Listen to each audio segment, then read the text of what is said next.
La mente humana puede ser el escenario más aterrador de todos. Un laberinto donde se esconden secretos capaces de desafiar la lógica y destruir cualquier noción de moralidad. En ese abismo oscuro habitó Ted Bundy, un hombre cuyo nombre se convirtió en sinónimo de manipulación y terror absoluto.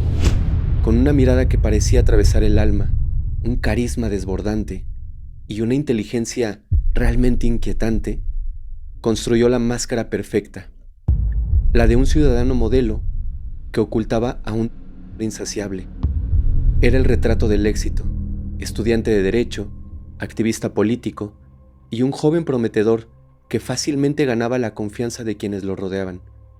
Pero bajo esa fachada impecable se escondía un monstruo que cazaba con precisión fría y calculadora, utilizando su encanto para atraer a mujeres jóvenes, solo para hacia un destino marcado, del cual no había salida. ¿Pero qué puede transformar a alguien en un como Bundy? Más allá de los titulares y del horror de sus actos, hay un contexto que nos obliga a mirar más de cerca. Una infancia aparentemente normal, secretos familiares perturbadores y un deseo oscuro que lo consumía. No se trata solo de juzgar sus actos, sino de comprender el vacío que dejó en las vidas que tocó y el miedo que sembró en toda una generación. Esta no es solo la historia de un hombre en serie, es una advertencia, un retrato de cómo el mal puede esconderse a plena vista, de cómo una sola persona puede cambiar la percepción de seguridad de una nación entera. Hoy exploraremos no solo los terribles actos de Ted Bundy, sino también las cicatrices que dejó en la criminología moderna y en la memoria colectiva. Bienvenidos a un nuevo capítulo de Historial Criminal.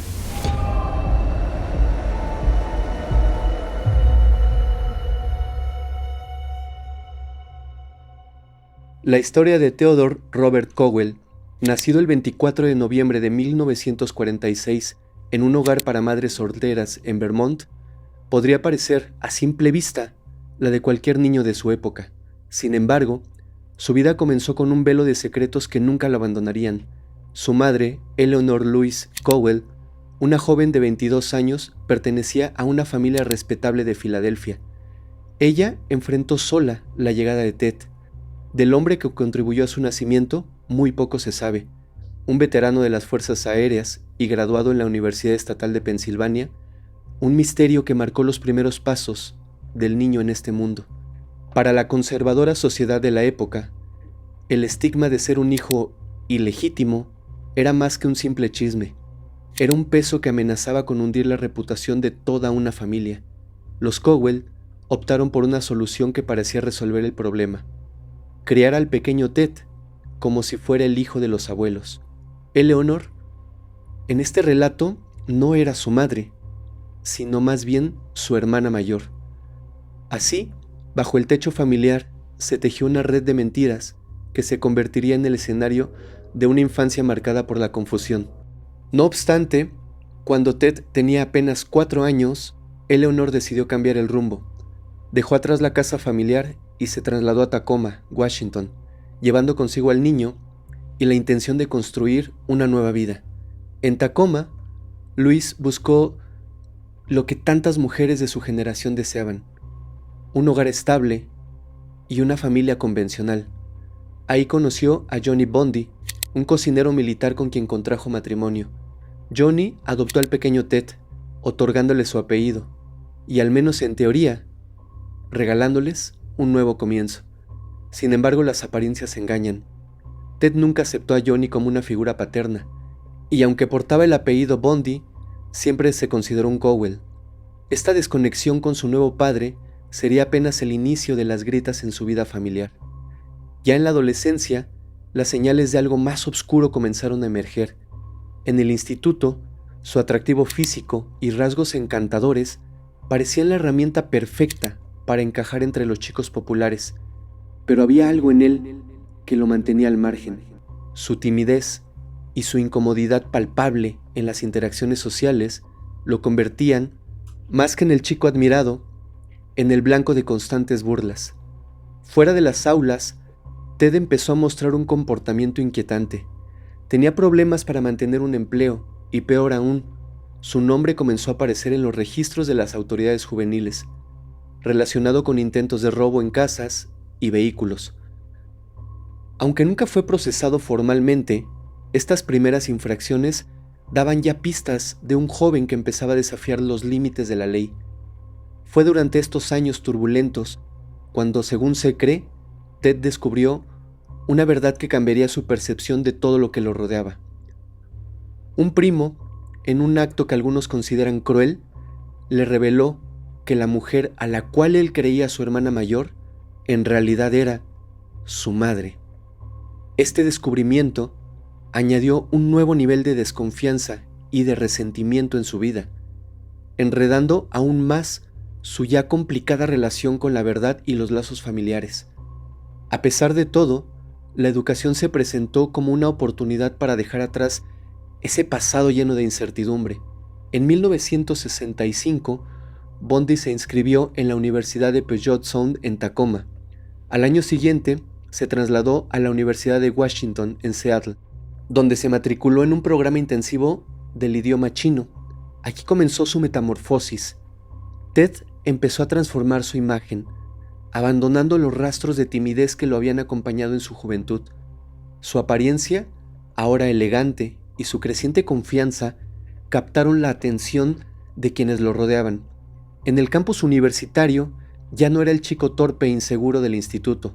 Ahora proyectaba un aire de éxito que lo hacía destacar de entre todos sus compañeros. En la primavera de 1967, su vida dio otro giro. Fue en la residencia universitaria McMahon Hall donde conoció a una joven que cambiaría su destino. Ella, con su gracia y sofisticación, encarnaban todo lo que Ted anhelaba. Este encuentro marcó el inicio de una nueva etapa, una en la que el hombre, que algún día sería conocido por su obscuridad, aún intentaba, quizás, encontrar algo de luz.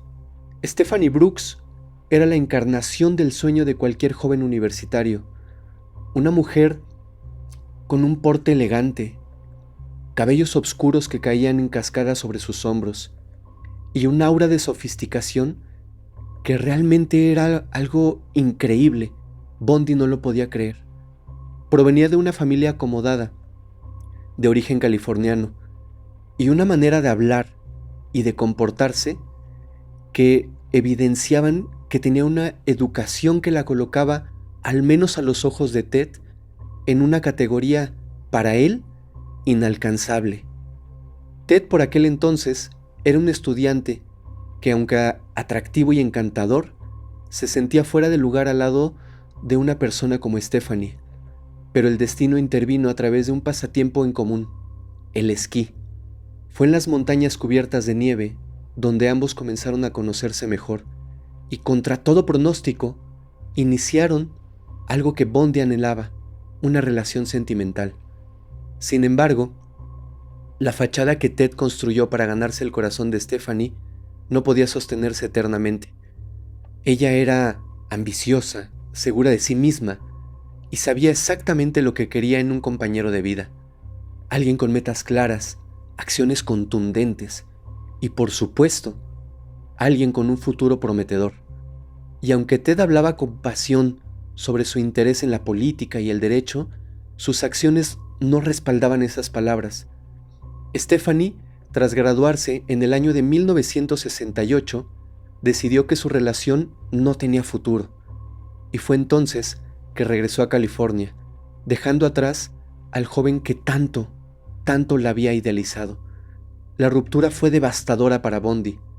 Lo que para Stephanie había sido una decisión razonable, para Ted se convirtió en una herida profunda, algo que quizás a los ojos de los demás nos parecía o nos podría parecer muy sencillo, solamente una separación, un noviazgo que no funcionó. Él perdió el rumbo, abandonó sus estudios y cayó en una muy profunda depresión. En esos días oscuros, su vida parecía detenerse. Su mundo giraba en torno a lo que había perdido, y la idea de seguir adelante le parecía realmente imposible.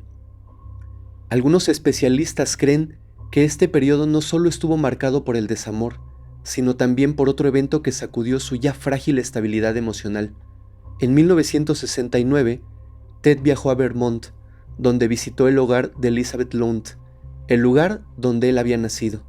Ahí, al obtener su acta de nacimiento, se enfrentó a una verdad que lo marcó profundamente. Descubrió que era un hijo ilegítimo. Para Bundy, esta revelación no solo lo desconectó aún más de su identidad familiar, sino que también alimentó una narrativa interna en la que su padre biológico, según él, al pertenecer a una clase superior, lo había rechazado por completo. A partir de ese momento, su percepción de sí mismo y de las relaciones cambió radicalmente.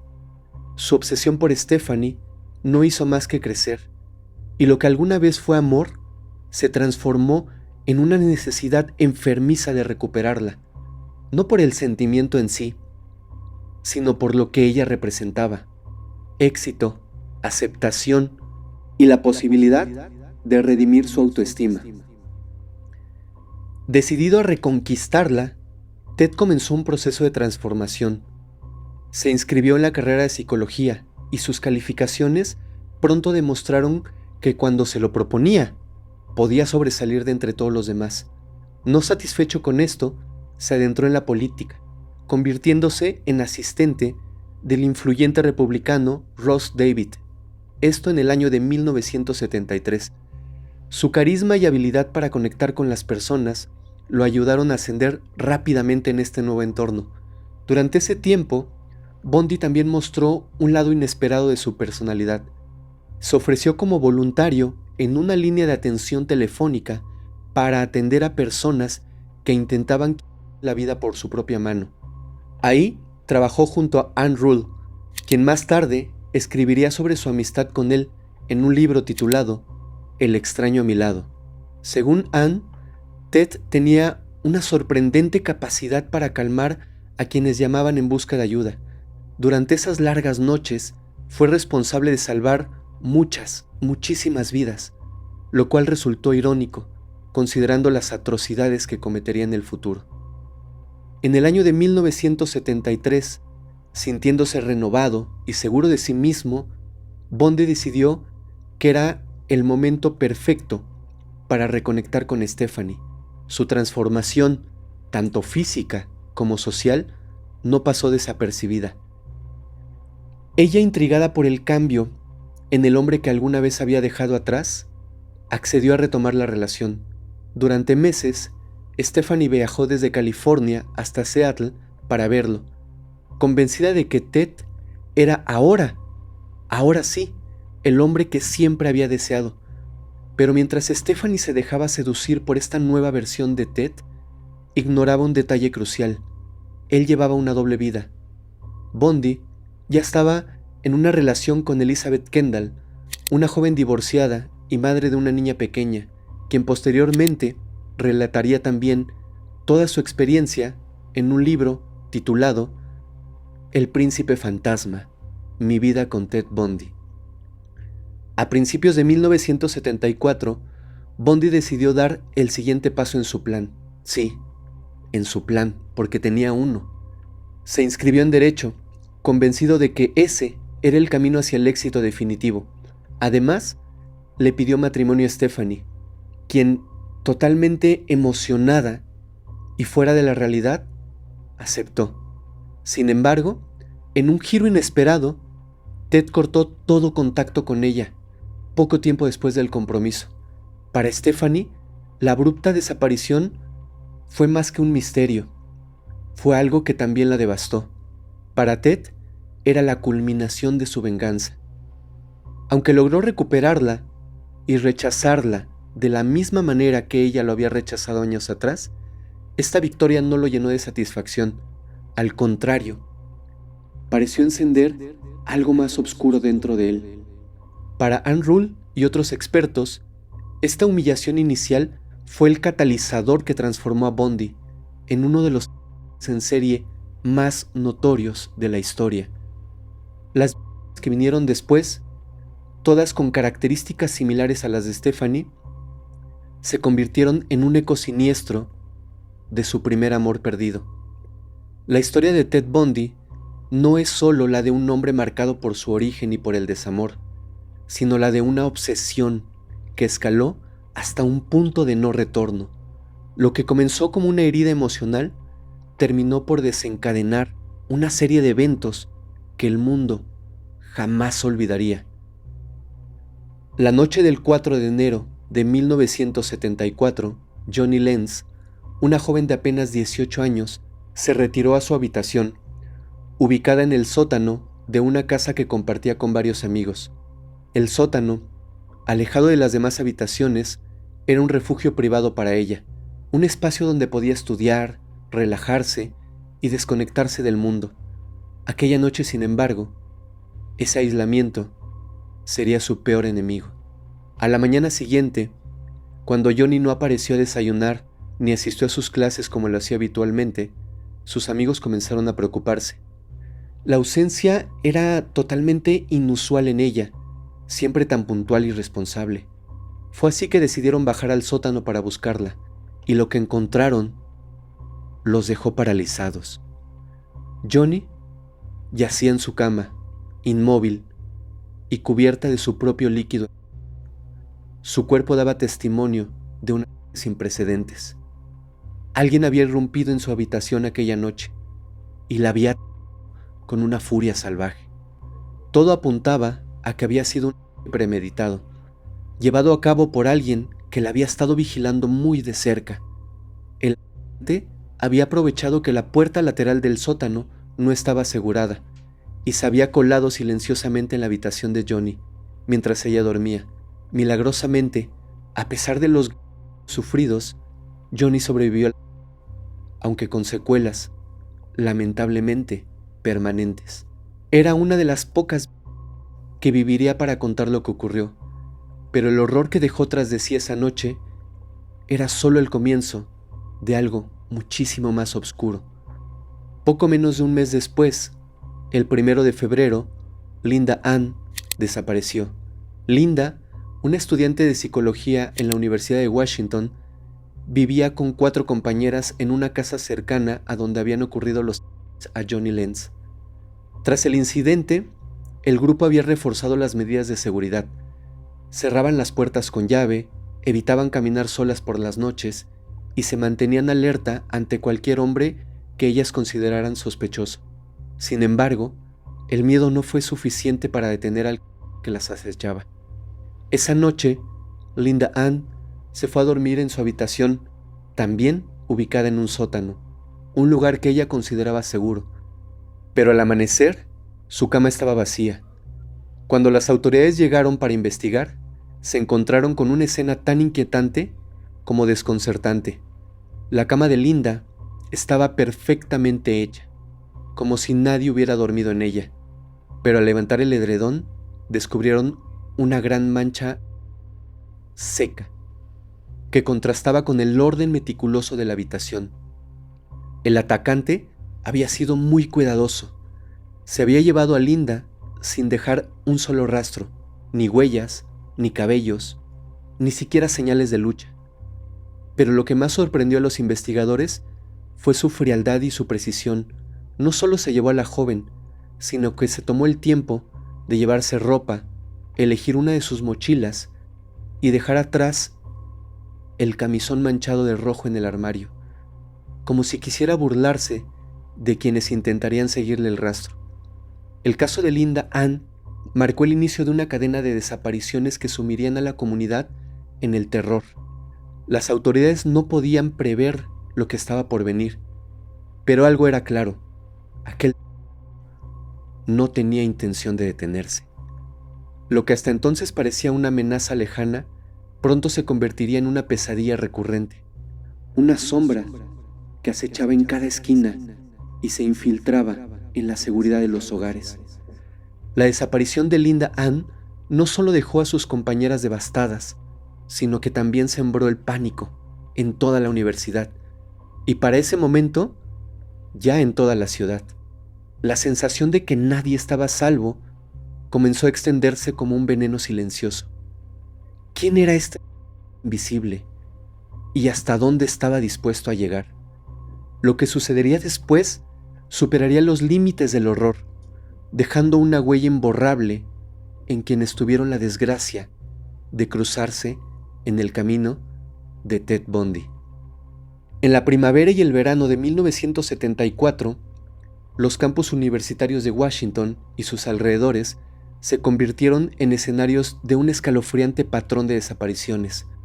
Jóvenes estudiantes como Donna Manson, Susan Rancourt, Roberta Cattle y Brenda Ball desaparecieron una tras otra. Todas compartían un rasgo en común: su cabello oscuro, largo y con la raya en medio. Un rasgo que las asemejaba a la imagen idealizada de la mujer soñada por Ted Bundy. Más inquietante aún era que estas desapariciones sucedían increíblemente en los lugares más concurridos. Las evidencias sugerían que las no habían sido obligadas, sino que se habían marchado voluntariamente con su raptor. Al conectar las similitudes entre los casos, la policía llegó a una aterradora conclusión. Enfrentaban a un asesino en serie, metódico y calculador. El 14 de julio de 1974, Ted dio un paso audaz, pero un paso que revelaría su método para engañar a sus víctimas. Ese caluroso día, el parque estatal del lago Sammamish estaba abarrotado de visitantes. En este entorno público, Bundy, aparentando tener un brazo fracturado y además enyesado, se acercó a varias mujeres pidiendo ayuda para cargar su canoa en el carro. Aunque varias se negaron, una testigo vio a Janice Oates, una estudiante de 23 años, quien aceptó acompañarlo. Janice había ido al parque solo para relajarse, y varios testigos escucharon al hombre presentarse como Ted. Poco después, lamentablemente, ella desapareció. Horas más tarde, Bundy volvió a actuar. Denise Naslund, que había acudido al parque con amigos, fue al baño y nunca regresó. Su bolso con las llaves de su coche quedó intacto, lo que descartaba que hubiera salido por voluntad propia. En ambos casos, los testigos ubicaron a Bundy en el lugar. Este atrevimiento proporcionó pistas claves a los investigadores. Bundy utilizaba una estrategia meticulosa. Aparentaba vulnerabilidad con un brazo enyesado y en algunas ocasiones con muletas, lo que desarmaba las sospechas de sus... Este patrón encajaba con otros testimonios de desapariciones previas. Susan Rancourt, por ejemplo, había sido vista por última vez cerca de un hombre con muletas, y Brenda Ball había hablado con un sujeto que parecía tener un brazo fracturado antes de desaparecer. En septiembre de 1974, la macabra verdad salió a la luz. Los restos de dos chicas, de apellido Ott y Naslund, junto con los dos de otras, fueron encontrados por cazadores cerca del lago Sammamish. La escena confirmó que Bundy no solo las privaba de la libertad, sino que también disponía de un lugar específico para deshacerse de los... A raíz de estos hallazgos, el doctor Richard Jarvis, psiquiatra experto en mentes criminales, trazó un perfil de la... Él describió que podría ser un hombre de entre 25 y 35 años, aparentemente educado e inofensivo, con un profundo temor hacia las mujeres y una personalidad asocial. Este perfil encajaba a la perfección con Ted Bundy, pero aún faltaba vincularlo directamente con los decesos. Los descuidos de Bundy permitió a la policía elaborar un retrato basado en testimonios. Aunque el dibujo mostraba una inquietante similitud con Bundy y describía algo muy importante: este sujeto siempre se transportaba en un Volkswagen Escarabajo color beige. Nadie de su entorno sospechaba de él. Incluso sus conocidos bromeaban sobre el parecido, ignorando que estaban ante el verdadero en serie. Sin embargo, una persona comenzó a sospechar. Una persona de quien él nunca sospecharía: Elizabeth Kendall, pareja de Bundy desde 1973. Ella notó comportamientos extraños durante ese verano y, alarmada y con temor, llamó anónimamente a la policía, dando su nombre como un posible sospechoso. Aunque Bundy fue agregado a la lista de los investigados, que era una lista muy larga, las desapariciones cesaron abruptamente, como si él sospechara algo, lo que hizo que Elizabeth no volviera a insistir. Lo que nadie sabía en ese momento era que Bundy no había dejado de simplemente por hacerlo.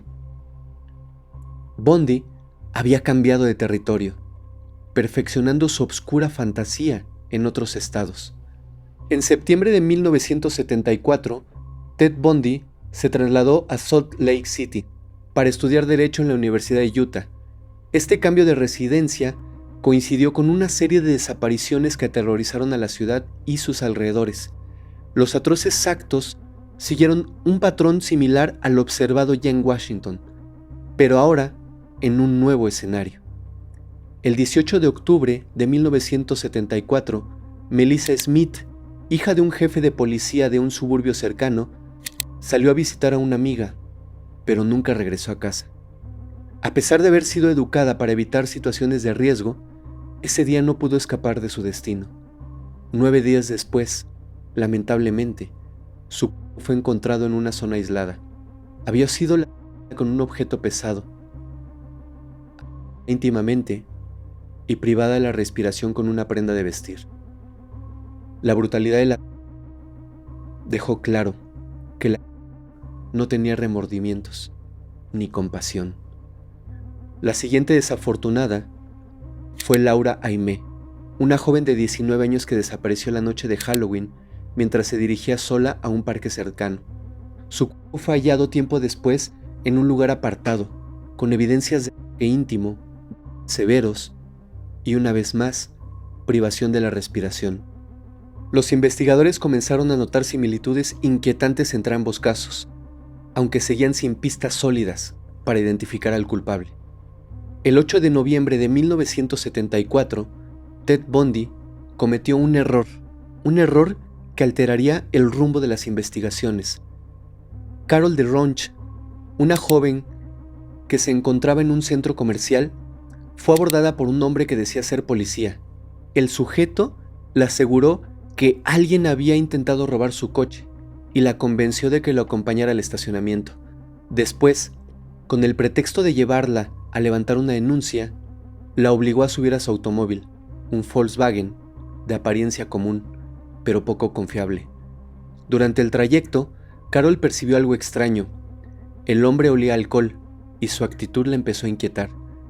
Cuando intentó esposarla, ella luchó con todas sus fuerzas y logró escapar del vehículo, aún con las esposas sujetando una de sus muñecas.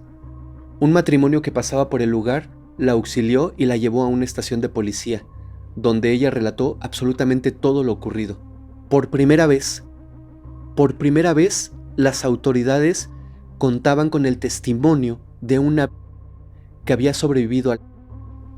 Esa misma noche, mientras Carol escapaba, otra joven desapareció, Debbie Kent, quien había salido de su escuela para recoger a su hermano en un lugar cercano. Nunca llegó. En el estacionamiento donde se perdió su rastro, los investigadores, al analizar la escena, encontraron una pequeña llave que, al probarla, encajó perfectamente en las esposas que Carol habría logrado quitarse. Esto confirmó que ambos casos estaban conectados y que el responsable seguía libre, acechando nuevas víctimas.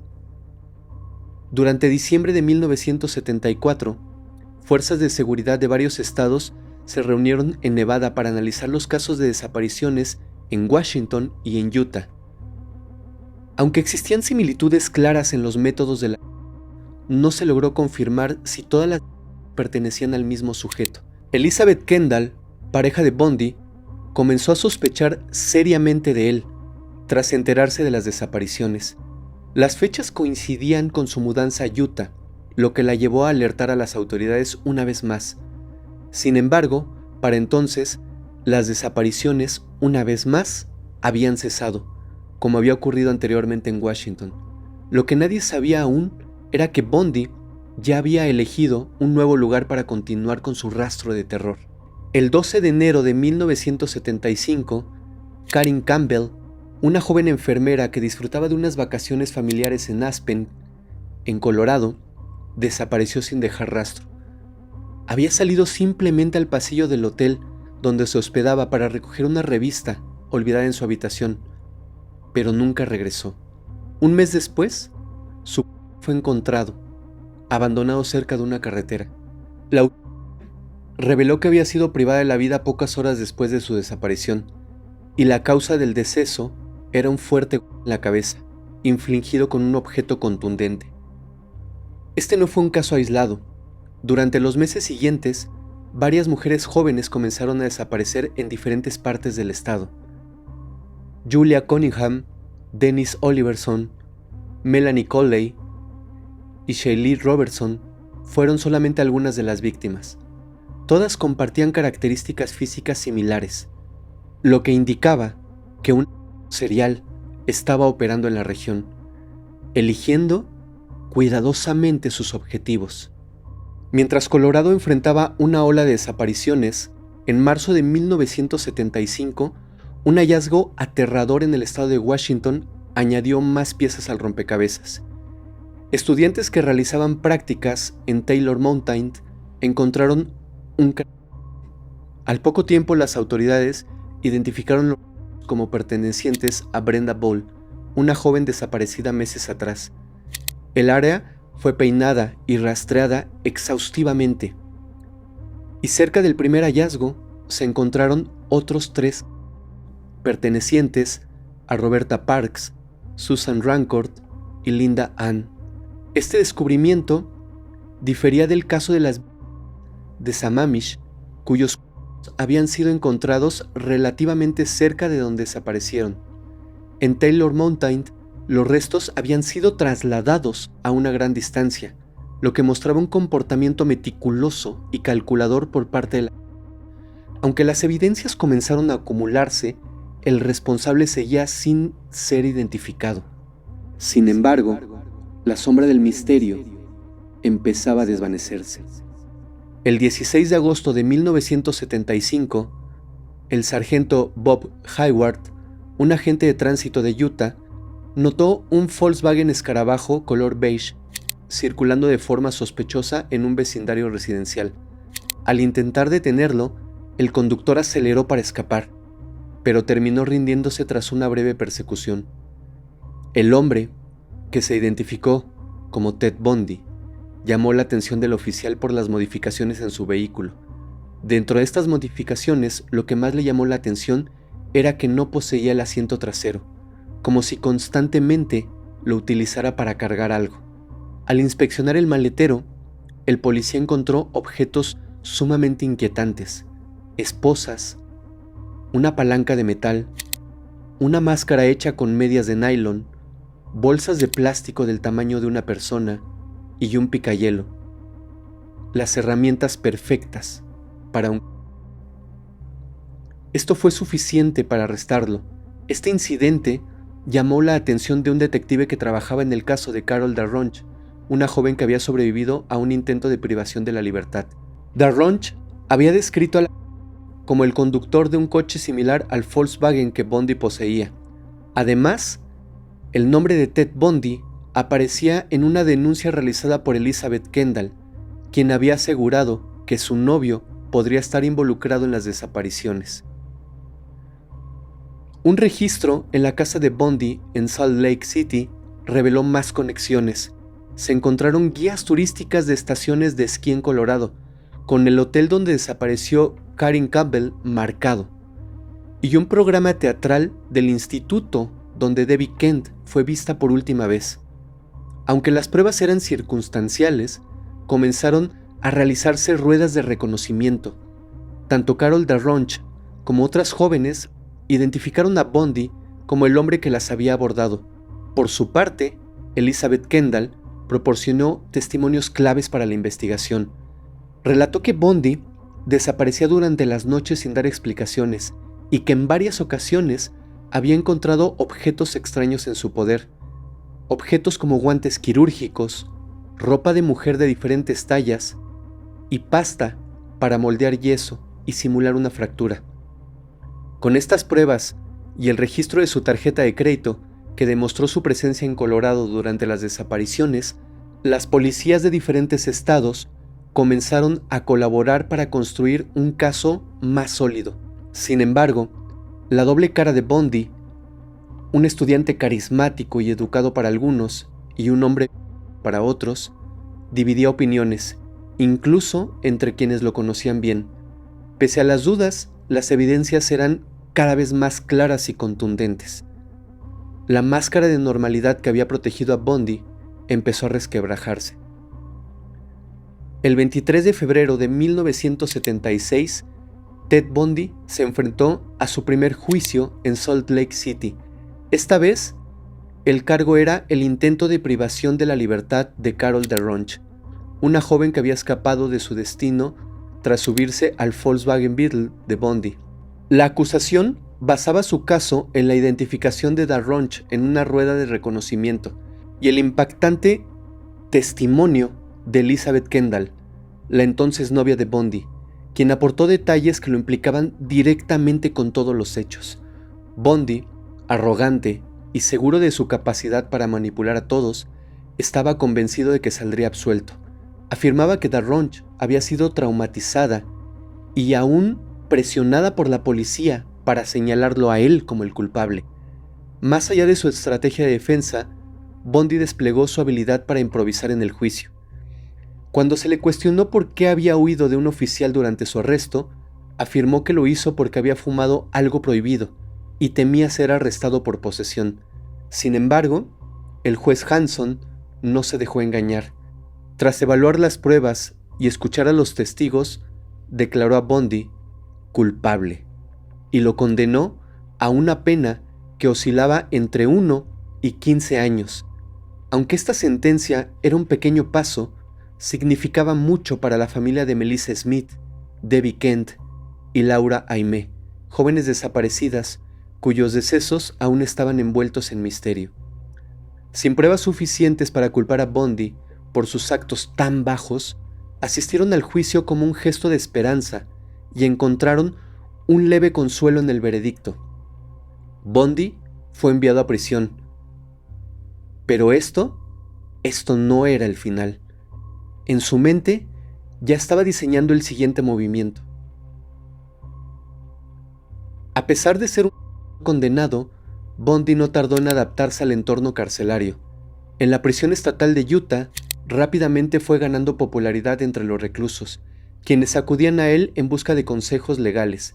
Su carisma y su inteligencia lo convirtieron en una figura casi influyente dentro de prisión. Lo más inquietante fue cómo logró manipular a Elizabeth Kendall para que regresara a su vida.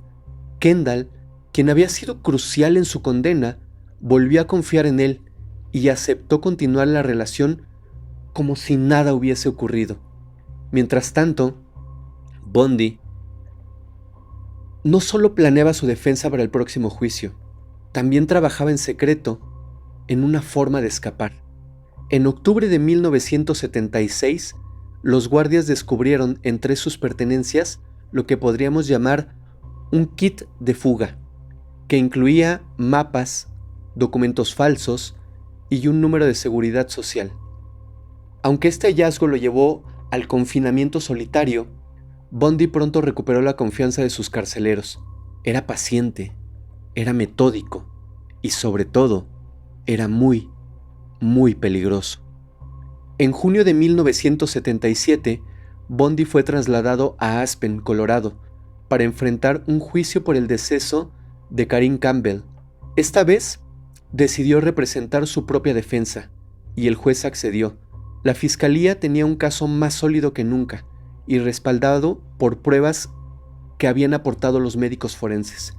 Cabellos encontrados en el Volkswagen de Bundy coincidían con los de 3 de sus, incluyendo a Campbell. Además, presentaron como evidencia una palanca que podría haber sido la causante de las lesiones en el cráneo de la joven. El 7 de junio de 1977, Durante un receso, Bundy convenció a un oficial novato para que lo dejara ir solo a la biblioteca, solo un momento. Algo tenía que consultar. Aprovechó un momento de distracción, saltó por una ventana y, como por arte de magia, se esfumó en las calles de Aspen. El público quedó atónito. Mientras la policía desplegaba todos sus recursos para capturarlo, Bundy se convirtió en un fenómeno mediático. Aparecieron camisetas con frases burlonas y la imagen de Ted Bundy. Una emisora de radio incluso le dedicó un segmento musical. Tras vagar por las montañas durante días, malnutrido y con un tobillo torcido, Bundy robó un Cadillac para intentar escapar nuevamente, pero su estado físico le jugó en contra, y una patrulla de tránsito lo detuvo. Fue identificado y enviado a una prisión en Colorado, donde perdió todos sus privilegios y volvió al régimen común. Sin embargo, Bundy aún tenía guardada su carta más audaz. La noche del 30 de diciembre de 1977, Ted Bundy llevó a cabo uno de los escapes más ingeniosos y audaces en la historia criminal de los Estados Unidos. Durante meses, había estado cavando un agujero en el techo de la celda, disimulando con papeles. Incluso bajó de peso drásticamente e intencionalmente para poder entrar en ese pequeño agujero. Era realmente escalofriante su inteligencia. Esa noche esperó el momento perfecto. Se deslizó por los conductos de ventilación hasta el armario de un guardia donde robó ropa.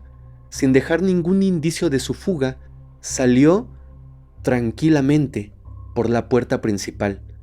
Cuando las autoridades descubrieron su ausencia, Bundy ya estaba muy lejos. Abordó un avión y llegó a Chicago, dejando a los carceleros en ridículo. Desde ahí pasó por Michigan y finalmente llegó a Florida, donde daría inicio a su último y más cruel capítulo criminal. Su escape no era solo una huida, era una declaración, un desafío. Bundy no era un criminal cualquiera, era una mente siniestra, que siempre parecía estar un paso adelante de todos. El 8 de enero de 1978, Ted Bundy arribó a Florida, bajo el falso nombre de Chris Hagen. En esta nueva etapa de su vida, alquiló una modesta habitación en un albergue universitario del campus estatal. Aunque ahora era libre, tras escapar de prisión, Bundy enfrentaba una realidad que le resultaba insoportable. No tenía dinero, y lo que era peor para él, había perdido la atención mediática que tanto alimentaba su ego. Según el criminólogo David Wilson, para Bundy no se trataba solo de cometer sus crueles actos, sino de controlar la narrativa de horror que lo rodeaba. Al llegar a Florida, esa influencia había desaparecido. Sin embargo, Bundy no iba a permanecer en las sombras por mucho tiempo. Apenas una semana después, el 15 de enero de 1978, regresó a esa oscuridad que tanto lo definía. Esa noche desató una serie de ataques que dejaron una marca permanente en Florida. En la madrugada del 15 de enero de 1978, una chica de nombre Nita Nurley regresó al edificio de la hermandad Chi Omega tras una salida nocturna. Al abrir la puerta, casi tropieza con un hombre que salía apresuradamente. Llevaba una gorra y sostenía lo que parecía ser un tubo o un palo. No alcanzó a distinguir bien. Algo en él despertó las alarmas de Nita, quien rápidamente alertó a la directora de la hermandad. Juntas recorrieron los pasillos y pronto encontraron una escena de horror. Una joven tambaleante, con el rostro cubierto totalmente de rojo, intentaba mantenerse de pie. Había sido atacada. La policía, al llegar al lugar, se encontró con una imagen desgarradora. Karen Chandler y Kathy Klein, compañeras de cuarto, habían sido brutalmente golpeadas, pero estaban vivas.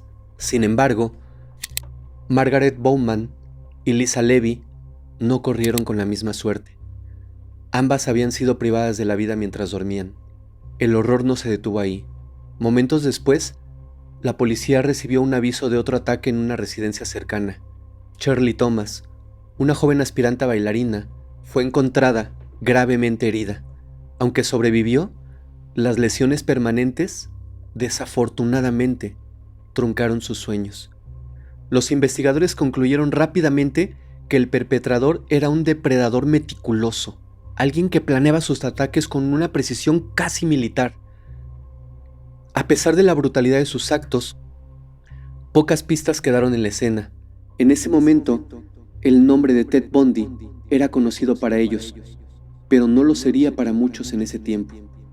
El 8 de febrero, Bundy intentó llevarse por la fuerza a Lisa Parmenter, una adolescente de Jacksonville, usando el alias de Richard Burton y conduciendo una vieja furgoneta Dodge blanca. Se presentó como si fuera un bombero. Sin embargo, la llegada oportuna del hermano mayor de Lisa frustró el intento. Los jóvenes, hijos de un oficial de policía, tomaron nota de la matrícula y alertaron a su padre, quien descubrió que la furgoneta había sido reportada como robada minutos antes. Lamentablemente, este aviso no llegó a tiempo para salvar a Kimberly Leach, una niña de 12 años, apenas 12 años, que desapareció al día siguiente. Un testigo la vio siendo obligada a subir a una furgoneta por un hombre enojado. Días después, la furgoneta fue recuperada con evidencias de lucha y rastros que vinculaban el ataque con Bundy. El cuerpo de Kimberly fue encontrado semanas más tarde en una pocilga abandonada, dejando a toda la comunidad sumida en un profundo dolor. El fin de la huida fue la madrugada del 15 de febrero de 1978. Ese día marcó el fin de la libertad de Bundy. En Pensacola, Florida, un oficial de policía detuvo un Volkswagen cuya matrícula correspondía a un vehículo robado. Bundy intentó escapar a pie, pero fue capturado tras una muy breve persecución. Tras una serie de identificaciones y análisis, quedó claro que el hombre detenido era Ted Bundy, uno de los fugitivos para ese momento más buscados ya por el FBI y responsable de los ataques en Florida. Bundy enfrentó 2 juicios en Florida, ambos con pena capital en juego. Fue trasladado a Miami debido a la atención mediática. Este juicio fue histórico, siendo el primer juicio televisado a nivel nacional. Bundy rechazó un acuerdo que le habría salvado la vida y optó por representarse a sí mismo, buscando protagonismo en cada momento, algo muy característico en él. La evidencia fue contundente. Las marcas de mordeduras encontradas en Lisa Levy coincidían perfectamente con la dentadura de Bundy, y las declaraciones de las supervivientes, aunque dolorosas, lo incriminaban aún más. Tras menos de 7 horas de deliberación, fue declarado culpable y por fin condenado a la pena capital. En el segundo juicio, acusado del deceso de Kimberly Lynch, Bundy mostró un comportamiento aún más errático y una vez más fue condenado a la silla eléctrica. Finalmente, el 24 de enero de 1989, Ted Bundy fue ejecutado en la prisión de Rainford.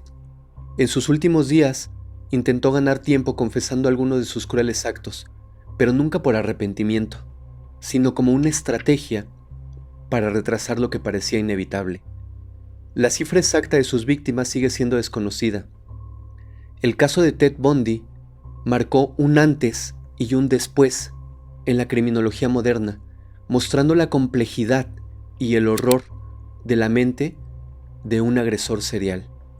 A veces, lo más aterrador no es el monstruo que se esconde en las sombras, sino el que camina entre nosotros, con una sonrisa atractiva, una mirada amigable y una personalidad que parece inofensiva. La historia de Ted Bundy nos lo mostró con una claridad escalofriante. ¿Cuántos de nosotros nos sentiríamos seguros en su presencia, sin tener ni idea de que estaríamos frente de uno de los agresores más despiadados de la historia?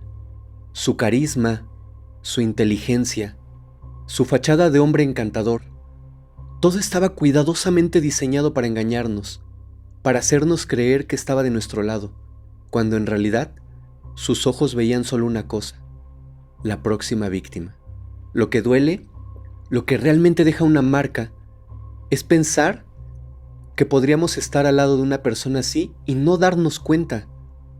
Nos hemos dejado llevar por la idea de que la belleza, el encanto, la atracción, el buen vestir, la amabilidad son sinónimos de bondad, cuando no siempre es así.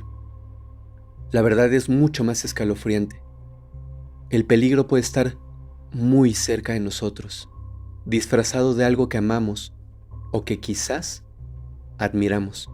El mismo hombre que te hace reír, que te mira fijamente como si realmente te comprendiera, que te toma de la mano con ternura, puede estar ocultando en su interior una maldad que cuando la descubras puede ser demasiado tarde. Yo soy su amigo Fermex y los espero la próxima semana en un nuevo capítulo de Historial Criminal. Muchas gracias.